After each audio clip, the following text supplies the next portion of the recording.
मौसुमी वायु प्रभाव में देश में विभिन्न स्थान में वर्षा हेबा नहीं सूचना देइछि पाणीपाग विभाग। तेबे केउं केउं अंचल में वर्षा हेबो ता नहीं संपूर्ण खबर पाइबा पई वीडियो को शेष पर्यंत देखंतु। चैनल सह जोड़ी रहिबा पई चैनल को सब्सक्राइब करी पाखरे थिबा घंटी चिन्ह को दबाई दियंतु। दुर्बल पड़ जाइथिबा दक्षिण पश्चिम मौसुमी वायु पुणी थरे सक्रिय हेबाक जाउछि। बंगोपसागर एक नुआ घूर्णिबलय सृष्टि हेबा फल मौसुमी वायु शक्तिशाली हेबा पई अनुकूल परिवेश सृष्टि होइछि। एहार प्रभाव में आगामी दिन में ओडिशा रे विभिन्न जिले में वर्षार परिमाण बढ़िबो बोली आंचलिक पाणीपाग विज्ञान केन्द्र पक्षरु सूचना दिया जायछि। मौसुमी प्रवाह मंथर हेबा जुगु चिंतार थिबा चाषी कुल पई पाणीपाग विभागर एही पूर्वानुमान बड़ आश्वस्ति आनी दैछि। पाणीपाग विज्ञानी सूचना अनुसार बंगोपसागर केंद्रीय अंचल में सक्रिय थिबा ही घूर्णिबलय आगामी 48 घंटा मध्य अधिक घनीभूत हेबार संभावना रही। एहा प्रभाव में वायुमंडल को प्रचुर परिमाण में जलीय बाष्प प्रवेश करुथिबारु आसंता 24 घंटा मध्य दक्षिण और उपकूल ओडिशा रे अनेक स्थान रे हालुकारू मध्यम धरणर वर्षा होई पारे।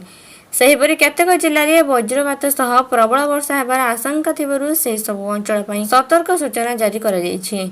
चलित वर्ष मौसुमी ओडिशा छुईथिले मध्य विशेष वर्षा न हेबा जोगु राज्य रे अनेक भाग रे स्वाभाविक ठारू कम वर्षा रेकर्ड करा जायछि। फल रे खरीफ चाष कार्य बाधाप्राप्त हेउथिबा बेले वर्तमान एही नुआ पाणीपाग नियमक जोगु मौसुमी सारा राज्य को संपूर्ण भावे स्पर्श करिबो बोली आशा करा जाउछि। आसंता 3 ରୁ 4 दिन मध्य वर्षार विस्तृति एवं प्रकोप भय रे वृद्धि पाइबो जहा चाष अनुकूल परिवेश सृष्टि करिबारे सहायक हेबो बोली पाणीपाग विभाग स्पष्ट करिछि।